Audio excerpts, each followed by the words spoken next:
Hello guys, നമുക്കിതൊരു nostalgic item ഉണ്ടാക്കിയാലോ. വേറെ ഒന്നുമല്ല, മാങ്ങാപ്പുളിശ്ശേരി. ഭയങ്കര സിമ്പിളായിട്ടാണ് വെക്കുന്നത്, അല്ലാതെ സ്റ്റെപ്പ് ബൈ സ്റ്റെപ്പോ ഒന്നുമില്ല. ഭയങ്കര സിമ്പിളായിട്ട് ആദ്യം നമുക്ക് ഈ ചട്ടിയിലേക്ക് മാങ്ങാപ്പഴം, ഇത് നമ്മുടെ നാടൻ മാങ്ങാപ്പഴം കേട്ടോ, നമ്മൾ കാട്ടു മാങ്ങാപ്പഴം എന്നൊക്കെ പറയുന്നത്. അത് കടയിൽ നിന്ന് വാങ്ങിച്ചൊന്നുമല്ല, നമ്മുടെ സ്വന്തം എന്ന് പറഞ്ഞാൽ നമുക്ക് സ്വന്തമായിട്ട് മാവില്ല ഗൈസ്, താഴേന്ന് കിട്ടിയതാണ്.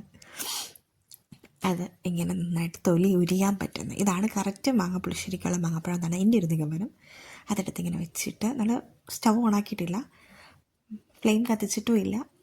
മഞ്ഞൾപ്പൊടി, ഉപ്പ്, മുളക് പൊടി, നമ്മുടെ പച്ചമുളക്, കറിവേപ്പില, ഇത്രയും സാധനം വെച്ചിട്ട് നമ്മളിപ്പോൾ ഞെരടാൻ പോവുകയാണ് ചെയ്യാൻ പോകുന്നത്. എനിക്ക് ഭയങ്കര ഉള്ളൊരു കറിയായിട്ടോ ഇത്. എനിക്കെന്നല്ല, ഒരുമാതിരിപ്പെട്ട മിക്കവർക്കും ഈ മാങ്ങാപ്പുളിശ്ശേരിയോട് ഭയങ്കര ഒരു അറ്റാച്ച്മെൻറ്റ് കൂടുതലാണെന്നാണ് തോന്നുന്നത്. നമ്മൾ സാധാരണ മാങ്ങ സീസൺ ആകുമ്പോഴാണല്ലോ എല്ലാ വീട്ടിലും മിക്കവാറും ഇത് ഉണ്ടാക്കാറുണ്ട്. പക്ഷേ ഇത് ഭയങ്കര സിമ്പിളായിട്ടും വെക്കാം, ഭയങ്കര ഫോർമൽ രീതിക്കും വെക്കാം. നമ്മൾ പല വീഡിയോസിലും കണ്ടിട്ടുണ്ട് ഈ എന്നാ പറയുന്നത്, ഇല്ലങ്ങളിലൊക്കെ വെക്കുന്നത്, ബ്രാഹ്മൺസിൻ്റെ സ്റ്റൈൽ വെക്കുന്നത്, അങ്ങനെയൊക്കെ പല രീതിക്കും നമ്മൾ കണ്ടിട്ടുണ്ട്. പക്ഷേ ഇതൊരു സിമ്പിൾ രീതി കേട്ടോ. ഇത് ഭയങ്കര ടേസ്റ്റിയുമാണ്, പക്ഷേ അതേപോലെ തന്നെ സിമ്പിളുമാണ്. നമ്മൾ ഈ എടുത്തു വെച്ച മുളക് പൊടി, മഞ്ഞൾപ്പൊടി, കറിവേപ്പില, പച്ചമുളക് വലിയ എരിവുള്ളതല്ല, അതുപോലെ തന്നെ മുളക് പൊടിയും വലിയ എരിവുള്ളതല്ല, അത്ര ഇട്ടുകൊണ്ട് വിചാരിക്കില്ല, കൈ കണക്കാണ്. അതിലേക്ക് നമുക്ക് കുറച്ച് പഞ്ചസാരയും കൂടി ഇട്ട് നന്നായിട്ട് ഇത് ഞെരടാന്ന് വെച്ചാൽ ഇളക്കി കൊടുക്കുക. നന്നായിട്ട് ഇത് ഇളക്കി കൊടുക്കണം, കാരണം ഇത് നന്നായിട്ട് പിടിക്കണം. നമ്മളിപ്പോൾ ഗ്യാസ് കത്തിച്ചിട്ടേ ഇല്ല, ചട്ടി വെച്ചിട്ട് തന്നെയാണ് നമ്മളിത് മിക്സ് ആക്കേണ്ടത്. നന്നായിട്ടിങ്ങനെ എല്ലായിടത്തും പറ്റണം കേട്ടോ മാങ്ങാത്തിൽ. ഇപ്പം ഇതിങ്ങനെ എടുത്ത് കഴിക്കാൻ പോലും നല്ല ടേസ്റ്റ് ആയിരിക്കും. അതാണ് പറയുന്നത്, സിമ്പിളായിട്ട് വയ്ക്കുക. ഇട്ട് ഇങ്ങനെ സ്റ്റെപ്പ് ബൈ സ്റ്റെപ്പായിട്ട് തിളപ്പിച്ച്, അങ്ങനെ അരപ്പ് തിളപ്പിച്ച് അങ്ങനെ ഒന്നും വേണ്ട, ഭയങ്കര സിമ്പിളായിട്ട്. ഇതിപ്പോൾ ഇത്രയും നമുക്ക് വെച്ച് കഴിഞ്ഞിട്ട് നമുക്കിവിടെ ഈ ടൈമിൽ സ്റ്റൗ കത്തിക്കാം. ഞാൻ പക്ഷേ അതിൻ്റെ അധികം കുറച്ച് നേരം വെച്ച് കേട്ടോ ഞാൻ. എന്നിട്ട് ഒരു ചെറിയ കപ്പിന് കുറച്ച് വെള്ളം കൂടെ ചേർത്തു, കാര്യം വേവാൻ വേണ്ടിയിട്ടുള്ള ടൈം. പിന്നെ ഓൾറെഡി ഈ മാങ്ങാപ്പഴത്തിൻ്റെ അകത്തുനിന്ന് വെള്ളം ഇറങ്ങും. ആ ടൈമിൽ നമ്മൾ തേങ്ങയും ജീരകവും, നമ്മൾ സാധാരണ മോരുകറിക്ക് തേങ്ങ അരച്ച് വെക്കത്തില്ലേ, ആ സെയിം പാറ്റേണിൽ ജസ്റ്റ് അരച്ചിട്ട് ഞാനിതിലേക്ക് തൈര് കൂടെ കൂട്ടി അരയ്ക്കുക. കാര്യം എന്താണെന്ന് വെച്ച് കഴിഞ്ഞാൽ പെട്ടെന്ന് സിമ്പിളി പണി തീർക്കാൻ വേണ്ടിയിട്ടാണ് ഇതിങ്ങനെ ചെയ്തത്. അതിനിടയ്ക്ക് നമ്മൾ മാങ്ങ വേവുന്നുണ്ടോ എന്ന് നോക്കണം. ഇങ്ങനല്ല എന്നുള്ള വേറൊരു പാറ്റേൺ എന്ന് പറഞ്ഞാൽ തേങ്ങയും ജീരകവും ഉള്ളിയും വെള്ളത്തിൽ അരച്ചെടുത്തിട്ട് ഒഴിക്കാം. ഈ ഒരു ടൈമിൽ ഒഴിക്കാം. നമ്മൾ ഈ ഒരു എന്താ പറയുന്നത്, തൈര് അത് കഴിഞ്ഞിട്ടും ആഡ് ചെയ്തിട്ട് ഇതിൻ്റെ അകത്തേക്ക് ഒഴിക്കാം. പക്ഷെ ഞാൻ അങ്ങനെ ചെയ്യുന്നില്ല, ആ ഒരു ഡയറക്റ്റ് തന്നെ ആ തേങ്ങയുടെ കൂടെ തന്നെ ഞാൻ ആ തൈരും അരച്ചെടുക്കുകയോ ചെയ്തത്. ഞാൻ അതിനകത്തേക്ക് മഞ്ഞൾപ്പൊടി കുറച്ച് ഉപയോഗിച്ചതെന്നു വെച്ചാൽ, നമ്മൾ ഈ ഞെരടി പിടിച്ചപ്പം മഞ്ഞൾപ്പൊടി ഇതിൻ്റെ അകത്തേക്ക് ഓൾറെഡി ആഡ് ചെയ്തിട്ടുണ്ടായിരുന്നു. അതുകൊണ്ടാണ് ഞാൻ തേങ്ങയെ അരച്ചപ്പം മഞ്ഞൾപ്പൊടി കുറച്ചത്. ഇച്ചിരി ഇട്ടിട്ടുണ്ടായിരുന്നു, പക്ഷേ ഇങ്ങനെ ഓവറായിട്ട് ഇട്ടില്ല. ഇല്ലെങ്കിൽ മഞ്ഞൾപ്പൊടിയുടെ ആ ഫ്ലേവർ ഭയങ്കരമായിട്ട് എടുത്തേക്ക്, അപ്പോൾ കറിയുടെ ഫുൾ ടേസ്റ്റ് അവിടെ പോകും. ഇതിപ്പോൾ തിളച്ച് വരുമ്പോൾ തന്നെ ഒരു നല്ല മധുരവും എരിവും ഒക്കെ കൂടി, ഒരു പുളി അങ്ങനെയൊക്കെ കൂടി ഒരു ഫ്ലേവറാട്ടോ ഇപ്പോൾ ഇവിടെ വരുന്നത്. ഇത് കുറച്ച് നേരം ഇരിക്കണം. മാങ്ങ വെന്താൽ ഇതിലേക്ക് നല്ലൊരു ഫ്ലേവർ വരത്തുള്ളൂ. മാങ്ങാപ്പഴം നന്നായിട്ട് കുക്കാകുമ്പോൾ നമുക്ക് മനസ്സിലാവും, അത് കാണുമ്പോൾ തന്നെ അതിൻ്റെ വ്യത്യാസം മനസ്സിലാവും.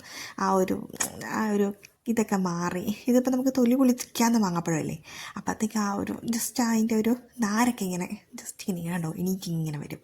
ഇത് നന്നായിട്ട് നമ്മൾ ഇളക്കി കൊടുക്കുക, എല്ലായിടത്തും ആയോ എന്നൊക്കെ നോക്കിയിട്ട്. നമുക്ക് ഈ ടൈമിൽ വേണമെങ്കിൽ നമ്മുടെ കറിയുടെ ചാറിനനുസരിച്ച് വെള്ളം ആഡ് ചെയ്യാം കേട്ടോ. എനിക്ക് ഒത്തിരി ഇങ്ങനെ ആഡ് ചെയ്യുന്നത് ഇഷ്ടമല്ല, ഇങ്ങനെ കുറുക ഈ കറിക്ക് ഇഷ്ടമല്ല. അതുകൊണ്ടാണ് നമ്മൾ ഈ ടൈമിൽ വെച്ചിരുന്ന തൈരും കാര്യങ്ങളൊക്കെ ആഡ് ചെയ്തു. ഇനി നമുക്കിത് മിക്സ് ചെയ്യാം. കഴിഞ്ഞു, സത്യം പറഞ്ഞാൽ ആക്ച്വലി ഇവിടെ വെച്ച് കറി കഴിഞ്ഞു. സിമ്പിളായിട്ടൊരു 10-15 മിനിറ്റ് കൊണ്ട് തന്നെ നമുക്ക് ഈ കറി റെഡിയാവും കേട്ടോ. 5 മിനിറ്റ് പോലും വേണ്ട. ഈ ടൈമിൽ തന്നെ നമുക്ക് വേണമെങ്കിൽ ഒത്തിരി തിളപ്പിക്കുകയൊന്നും വേണ്ട, നമുക്ക് ഫ്ലെയിം ഓഫ് ചെയ്യാം. നമ്മൾ അത് കഴിഞ്ഞിട്ട് ആ ചൂടോടെ തന്നെ നമുക്ക് കടുക് പൊട്ടിച്ചെടുത്താൽ മതി. പക്ഷേ ഈ ഒരു ടൈം നമ്മൾ വെയിറ്റ് ചെയ്യണം, കാരണം മൺചട്ടി ആയതുകൊണ്ട് അടിക്ക് പിടിക്കുകയും ചെയ്യരുത്.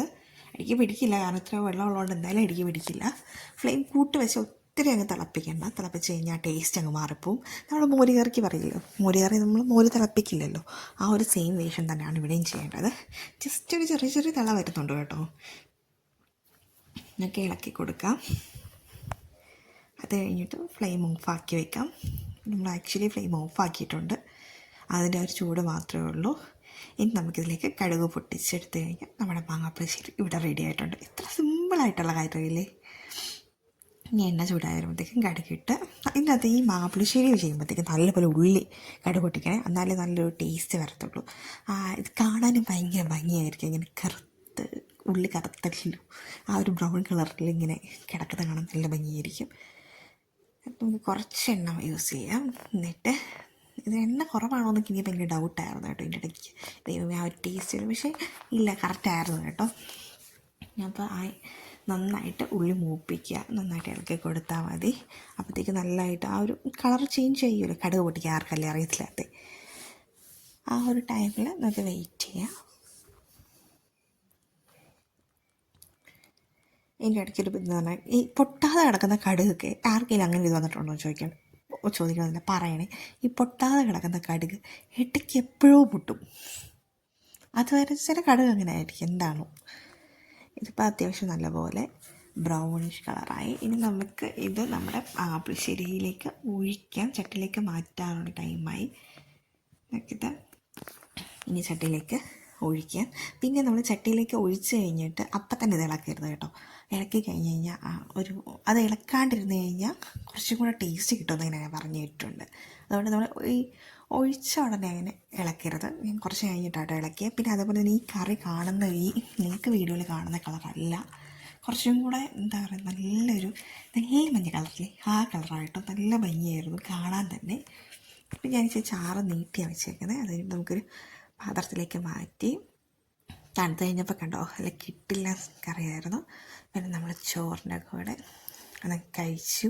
സൂപ്പറായിരുന്നു.